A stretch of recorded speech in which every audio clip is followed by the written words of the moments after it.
Me presento, mi nombre es Milena Tamayo, yo soy la consultora en seguridad y salud en el trabajo. En este momento, el día de hoy, queremos apoyarles con una charla que sé que va a ser de mucho provecho para todos ustedes. La idea es cómo actualizarlos o contextualizarlos un poquito frente a los cambios que han tenido los sistemas de gestión de seguridad y salud en el trabajo con la llegada del COVID-19.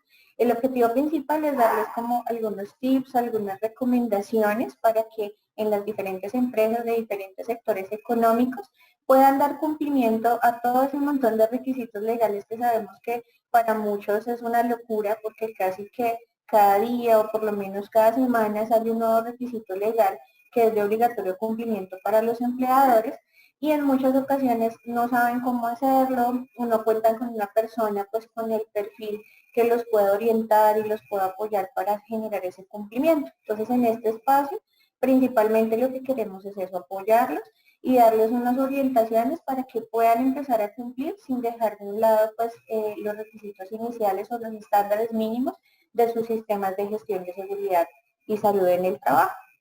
Perfecto, bueno. Voy a tratar de, porque el tema, o sea, las modificaciones son muchas, pero voy a enfocarme como en las principales y en las más importantes.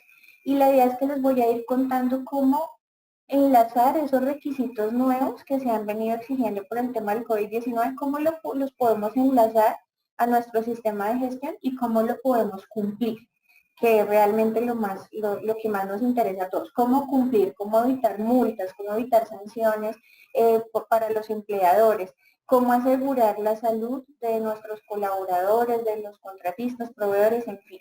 Entonces, eso es de lo que vamos a hablar el día de hoy. Contándoles un poquito de mi experiencia profesional, yo llevo más o menos 11 años trabajando en temas de asesoría, apoyo a las empresas en diseño, implementación, ejecución de sus sistemas de gestión de seguridad y salud en el trabajo, en muchos sectores económicos, pero principalmente pues en el tema de manufactura, en empresas del sector servicios, empresas del sector financiero, pero pues con la experiencia que tenemos, podemos apoyar empresas de diferentes sectores económicos. Así es que si en algún momento ustedes tienen una duda, una inquietud de algún caso particular, ahí nos la pueden hacer. En el enlace pues vamos a estar atentos para poderlos apoyar con esas inquietudes que ustedes se les generen. Voy a arrancar contándoles como cuáles han sido algunos de los cambios más significativos que ha recibido el sistema de gestión y cómo podemos empezar a implementarlos. Entonces, en primer lugar, pues está todo el tema de los protocolos de bioseguridad, que como ustedes saben, a medida que el gobierno ha venido autorizando diferentes sectores económicos para reactivar sus operaciones, han estado exigiendo unos protocolos de bioseguridad. Entonces, los protocolos de bioseguridad no son nada más sino el establecimiento de las medidas que cada empleador va a definir para prevenir el contagio del COVID-19 para sus trabajadores, contratistas, visitantes, clientes y todas las personas que estén involucradas en sus procesos productivos. Entonces hay un requisito inicial y es que todas las empresas a nivel nacional, incluyendo pues el comercio y las empresas del sector informal, deben implementar unas medidas para el control del ingreso a sus instalaciones, tanto de trabajadores como de contratistas, visitantes y clientes como tal. Esas medidas de control de ingreso pues son obligatorias. Cada empresa lo tiene que hacer y debe generar estrategias y debe generar pues los procedimientos internos que sean necesarios para llevar ese control. ¿Cuáles son esos controles internos? Se debe llevar un registro de las condiciones de salud, especialmente de los trabajadores y los contratistas. A diario cada empresa tiene que llevar un control de si llegó algún trabajador que presenta fiebre, si algún trabajador presenta alguna sintomatología relacionada con estados gripales o relacionados con el virus del COVID-19. Debe asegurarse el lavado de manos, debe asegurarse el uso de elementos de bioseguridad, que en este caso es principalmente el uso de tapabocas, y debe asegurarse el distanciamiento social. Entonces, muchos sectores económicos se han preocupado mucho por este tema porque dicen, bueno, ¿yo cómo controlo a todos mis trabajadores para poder saber si tienen algún síntoma? ¿Cómo lo hago? No tengo el recurso humano para poner una persona en cada centro de trabajo para controlar este tema. Entonces, la idea es que Primero, traten de ser muy prácticos en el tema de las medidas de control. Segundo, que se deben tener en cuenta los riesgos. He visto con bastante preocupación y de pronto algunos de ustedes se sienten identificados con lo que les voy a decir en este momento, y es que he visto en muchas empresas o en muchos sectores económicos que ponen, por ejemplo, al señor de seguridad privada. Le dan al señor de seguridad privada un termómetro digital y le dicen usted tiene que tomar la temperatura. Pero cuando uno va a ver capacitar al señor de seguridad privada, no, él ni siquiera sabe qué es una fiebre o después de cuántos grados aplica la fiebre para la persona. Entonces es allí donde se empieza a fallar con las medidas de control.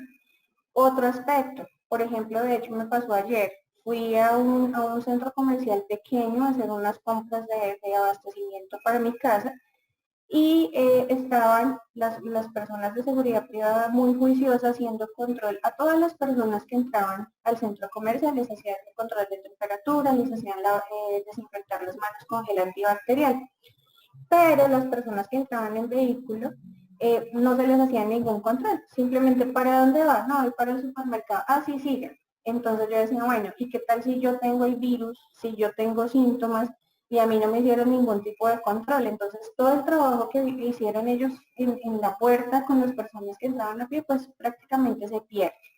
Entonces, ¿por qué les cuento esto? Porque la idea es que cuando ustedes definan esos controles deben asegurar que realmente sean controles efectivos. No hagan controles solo por cumplir con una norma. No, pensemos que estos controles son necesarios para proteger la salud y la vida de todos nuestros trabajadores, los clientes y las personas que visitan nuestra empresa o nuestro establecimiento. Entonces, por ello es que tenemos que ser muy conscientes y asegurar que estos controles realmente sean efectivos. Otro tema con el que muchos sectores económicos pues, han tenido dificultades es el tema del trabajo remoto y a distancia.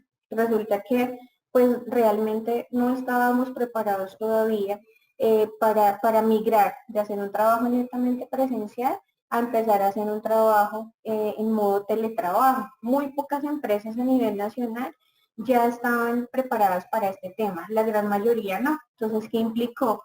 Que primero, pues al inicio de la emergencia sanitaria, cuando el gobierno nacional definió que debíamos estar en una cuarentena preventiva, muchas empresas quedaron a la deriva, tuvieron que parar totalmente sus operaciones, no sabían cómo dar continuidad, tuvieron que empezar a hacer unos procesos para automatizarse y para poder permitir que sus trabajadores realizaran sus actividades desde la casa.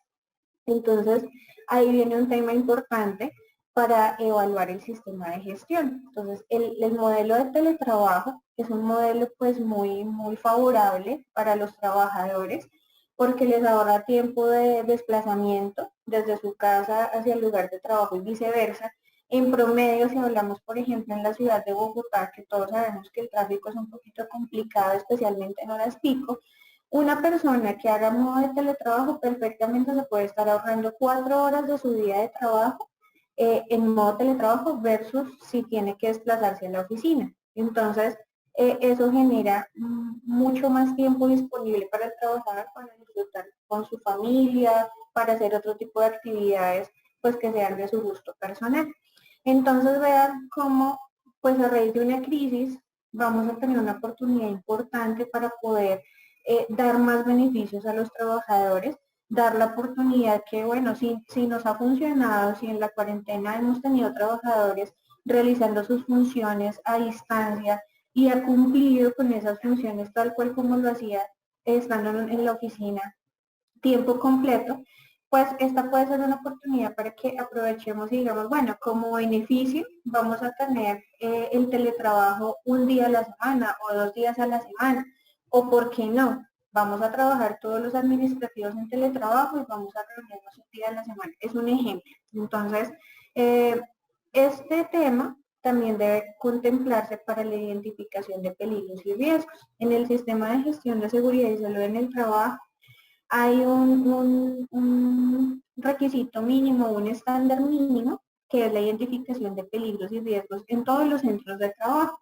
Entonces, ahorita tenemos muchas personas en modo teletrabajo, pero cero control sobre las condiciones adecuadas para realizar el trabajo. Entonces podemos encontrarnos con que, por ejemplo, muchos de los trabajadores estén haciendo teletrabajo desde el comedor de su casa, pero resulta que no tienen una silla ergonómica, no tienen un escritorio adecuado para desempeñar sus funciones y que esto a la larga les puede generar o enfermedades laborales o incapacidades por alguna enfermedad relacionada con el mal diseño del puesto de trabajo o con el uso de sitios no adecuados para realizar su actividad. Entonces, en este sentido, es importante que para las personas que tengamos en teletrabajo, empecemos a hacer como o diseñar una estrategia, una metodología para que podamos identificar a qué peligros está expuesta la persona en su casa, que podamos identificar si tienen los elementos y el sitio de trabajo adecuado para desempeñar sus actividades y si no, pues ver cómo podemos gestionar en conjunto con el trabajador para que cumpla con las condiciones mínimas de seguridad y pues que su trabajo no se vaya a convertir en un riesgo adicional. El segundo aspecto es el tema de la capacitación. De igual manera, dentro del sistema de gestión hay un documento que se llama el Programa de Capacitación Anual en Seguridad y Salud en el Trabajo. Resulta que desde que se declaró la emergencia sanitaria en nuestro país, más del 80% de los empleadores pararon por completo la continuidad en los programas de capacitación en seguridad y salud en el trabajo, por lo mismo que les comentaba anteriormente. Ya no podemos hacer reuniones presenciales de más de 8 personas, si se hacen tienen que estar a una distancia mínima de 2 metros, entonces teniendo en cuenta todas esas dificultades, pues muchos han preferido no, por ahora yo no doy capacitación en seguridad y salud en el trabajo y esperemos a que pase esta emergencia. Pero pues no es por preocuparnos, pero realmente este momento no va a terminar en un mes o en dos, esto se va a extender por lo menos por unos 6 meses más, por lo menos. Entonces, tenemos que empezar a ver cómo podemos, sin incumplir las normas de bioseguridad que ya están establecidas por el gobierno nacional, cómo podemos darle continuidad a nuestros programas de formación, de capacitación, que sea de manera virtual. Entonces, en este caso, también muchas compañías están empezando a migrar de hacer capacitaciones presenciales a pasar al modelo de capacitación virtual. No es fácil porque no es fácil tanto para los trabajadores como para el empleador, pero pues la idea es que se generen esas estrategias para capacitar a sus trabajadores. Y precisamente es importante que ustedes capaciten a sus trabajadores frente a todas estas medidas de prevención, porque muchas empresas muy juiciosamente ya tienen sus protocolos, ya los radicaron ante las alcaldías, los aprobaron para trabajar, pero cuando les hacen visitas, por ejemplo, están visitando por parte de la Secretaría de Salud, por parte de las alcaldías y por parte del Ministerio de Trabajo. Y cuando llegan a las empresas a verificar el cumplimiento de esos protocolos que radicaron, resulta que son protocolos de papel. Los trabajadores ni siquiera están enterados de todas las medidas, de pronto lo poco que saben es lo que han visto en las noticias o lo que han visto por los medios de comunicación, pero no porque su empleador los haya capacitado, los haya formado y les haya divulgado su protocolo. Entonces, aquí es importante el tema de formación virtual y los medios de comunicación que establezca la empresa para informar pues todos estos cambios a sus trabajadores. Por otro lado, tenemos el tema de las restricciones para las personas mayores de 60 años y para las personas con alguna enfermedad preexistente o con algún diagnóstico o enfermedad de alto riesgo, como por ejemplo personas con enfermedades como diabetes, enfermedades pulmonares, personas con hipertensión arterial, personas con enfermedades cardiovasculares, personas con cáncer de cualquier tipo, enfermedades del sistema urinario, personas con obesidad y personas con VIH. Son algunas de las enfermedades preexistentes que catalogan a los trabajadores como un grupo de alto riesgo. ¿Qué quiere decir esto? Que todos los empleadores tienen que hacer un censo de identificación de riesgo individual ante el COVID-19. Si en alguna de las empresas se cuenta con algún trabajador con alguno de estos diagnósticos, cualquiera de los que les mencioné anteriormente, esa persona debe ser catalogada como trabajador de alto riesgo, incluyendo las personas mayores de 60 años, aunque su estado de salud sea óptimo. Si tiene más de 60 años, también entra en el grupo de alto riesgo. ¿Qué debemos hacer con estas personas de alto riesgo? Ahí entra a jugar dentro del sistema de gestión el programa de prevención en salud o el programa de medicina preventiva. Y es que estas personas no pueden realizar trabajo presencial, no pueden realizar desplazamientos en medios de transporte masivo o en transporte público porque van a estar en mayor riesgo. Si una de estas personas llegase a contraer el virus, pues las consecuencias para ellos van a ser más complicadas y más críticas que una persona que está en óptimas condiciones de salud. Entonces, con este grupo de personas tenemos que hacer una serie de actividades para asegurar que pues su estado de salud no se vaya a complicar. Entonces, la primera medida con ellos es que deben permanecer en modo teletrabajo o deben permanecer en cuarentena preventiva. ¿Qué quiere decir esto? Les pongo un ejemplo.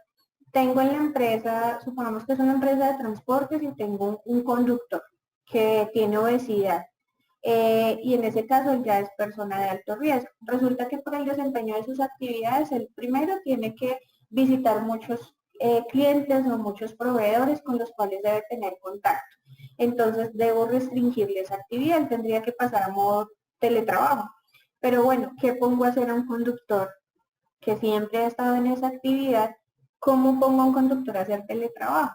Entonces, en ese caso es allí donde la empresa tiene que generar esas estrategias. En seguridad y salud en el trabajo, eso es algo que se llama reconversión de mano de obra. Es qué hago si un trabajador que ejercía ciertas funciones en la empresa, por sus condiciones de salud ya no puede ejercer esas funciones, pero yo no lo puedo despedir, yo no lo puedo dejar sin trabajo porque ese trabajador entra en algo que se llama fuero de salud. El fuero de salud es una protección que le da el Estado a las personas que tienen alguna enfermedad y por lo tanto pues la empresa no puede prescindir de sus servicios a menos que sea por justa causa y se debe pedir permiso al Ministerio de Trabajo para despedir a esa persona. Es algo muy similar a lo que pasa con las mujeres en estado de embarazo. Ustedes saben que una mujer en estado de embarazo, pues es muy difícil que la empresa pueda terminar un contrato si no hay una justa causa y no hay un permiso del ministerio. Funciona exactamente igual. Entonces, en este caso, es muy importante que ustedes primero hagan el censo. Hagan ese censo de riesgo individual para que verifiquen cómo está su población de trabajadores con relación pues a las enfermedades catalogadas como de alto riesgo para el COVID-19. Y en el momento que identifiquen que tienen una persona de alto riesgo, pues empiezan a generar pues todo el proceso para evitar que esa persona primero pues vaya a contraer el virus y segundo pues que su enfermedad ya preexistente se pueda complicar y se pueda agravar. De hecho, muchas estadísticas de los países que ya de hecho están superando esta emergencia sanitaria, como por ejemplo China, como por ejemplo países europeos, resulta que una de las causales de mayor número de muertes son precisamente las personas con obesidad. Todavía se están haciendo investigaciones al respecto, pero resulta que un gran porcentaje de los fallecidos por COVID-19 dentro de sus enfermedades preexistentes eran obesos. Entonces, por eso es que es importante que se haga este censo y se gestionen los controles necesarios. Otras de las medidas son pues todos los temas en control de espacios, procedimientos de limpieza y desinfección. Voy a enfocarme un poquito más en este.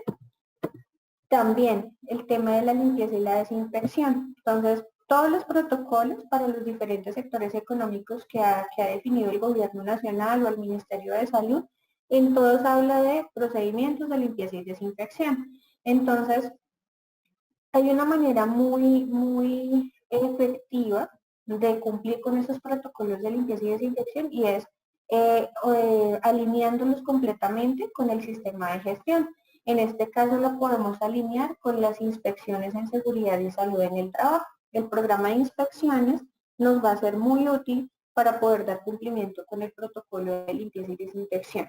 Limpieza y desinfección no es solamente que yo haga aseo a mis instalaciones una vez al día. No, limpieza y desinfección es que yo efectivamente haga un proceso de aseo general y luego haga un proceso de desinfección, tanto de las áreas de trabajo, de las máquinas, los equipos, los utensilios, las herramientas, incluso de las materias primas, los insumos, y si es una empresa de manufactura, de los productos que va a entregar a sus clientes finales. O sea, todo el proceso productivo, tanto sea una empresa de manufactura como una empresa de servicios, una empresa del sector administrativo, absolutamente todas tienen que aplicar esos procesos de limpieza y desinfección en todos sus procesos, en todas sus actividades, y lo tienen que hacer de una manera efectiva. Otro de los aspectos es el manejo de situaciones de riesgo de contagio.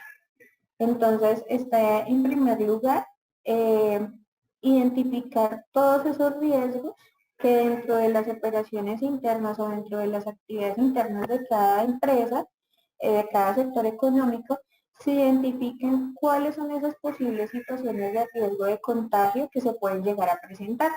En este caso, pues obviamente hay sectores económicos que están mucho más expuestos que otros, como por ejemplo el sector salud, pues ahí hay una exposición muchísimo más alta, pero en todas las actividades está el riesgo. Entonces la tarea importante es que pues con el apoyo de profesionales en seguridad y salud en el trabajo, con personas idóneas en identificación de riesgos, puedan hacer esa verificación y por supuesto puedan establecer las medidas de control necesarias para prevenir esos riesgos.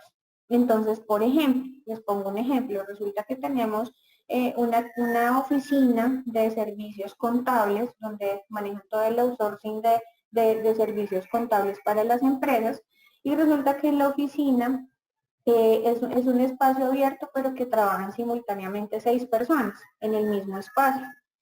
Y al hacer la validación resulta que cada puesto de trabajo no está separado a más de 2 metros, sino que incluso están muy pegados un trabajador del otro. Entonces, en ese caso hay un riesgo potencial. Y pues se tendrían que implementar medidas como las que ya todos conocen, que se debe dejar un puesto de intermedio para mantener la distancia mínima. A eso hace referencia este tema de identificación de peligros y riesgos y condiciones de alto riesgo de contagio. Entonces también esto se debe alinear con la matriz de peligros y riesgos, que es como se conoce ese documento en el Sistema de Gestión de Seguridad y Salud en el Trabajo. Nosotros, para todos los aspectos que les he ido comentando, nosotros en Enlace Global tenemos una herramienta con la cual pues nos ayudamos para realizar la gestión y el cumplimiento de todas estas actividades. Como yo les decía al inicio, la idea es ver cuál es la manera más efectiva y más práctica de hacer. A veces las empresas como que se complican mucho. Por ejemplo, he conocido empresas que por ejemplo, para cumplir con los protocolos. Entonces, la resolución 666 dice que la empresa debe tener un protocolo para el lavado de manos, un protocolo para el lavado de la ropa de los trabajadores, un protocolo para limpieza y desinfección. Y me he encontrado con empresas que tienen una seta ya gigante. Por ejemplo, cada uno de sus protocolos se han dedicado a hacer un documento con objetivos, metas, indicadores, bueno, un montón de información que yo les soy sincera, nadie la lee, nadie. Es un documento que se queda en la carpeta y que se queda solamente para la persona que labora, porque realmente esa información ni siquiera dio un documento a un trabajador de 80 páginas. Le digo, mire, este es el protocolo de bioseguridad de la empresa y necesito que usted lo conozca. ¿Ustedes creen que el trabajador lo va a leer? De pronto hagan ese ejercicio pensando pues en sus diferentes empresas o en los diferentes sectores económicos en los que trabajan. Les aseguro que no. Con toda seguridad no lo van a leer. Entonces miren cómo se va a perder tiempo, porque obviamente la persona que diseñó el protocolo debió haber requerido mucho tiempo para hacer ese documento. Entonces se va a perder tiempo valioso en el cual podemos usarlo para generar otras estrategias que sean mucho más efectivas. Por ejemplo, ustedes saben que hoy en día todo el mundo tiene celular. O sea, es muy rara la persona que no tenga celular, y que son celulares que permiten utilizarlos para difundir diferente información. Entonces es como podemos aprovechar ese tipo de situaciones para cumplir con nuestros protocolos sin necesidad pues, de incurrir en cosas que sean muy complicadas y muy extensas para la empresa. Nosotros les contaba que la herramienta que utilizamos nos permite realizar muchos de los controles o casi todos los controles que les mencioné anteriormente de una manera muy práctica. Es información que queda en la nube, simplemente pues cada empresa ingresa con un usuario, una contraseña y puede hacer gestión de cada una de las actividades en tiempo real y en línea. ¿Qué quiere decir eso? Si nos devolvemos, por ejemplo, al tema de el control de ingreso de las personas, entonces tenemos un enlace en la página web que se le entrega a cada uno de los trabajadores. Por ese enlace el trabajador ingresa, reporta sus datos personales, nombre, cédula, el centro de trabajo al que está asignado y reporta si tiene algún síntoma o si tiene alguna condición de salud relacionada con el COVID-19. Si algún trabajador contesta que sí, esto es un ejemplo del formulario que diligencia el trabajador cuando llega a las instalaciones. Si el trabajador me dice que sí, dice sí, yo tengo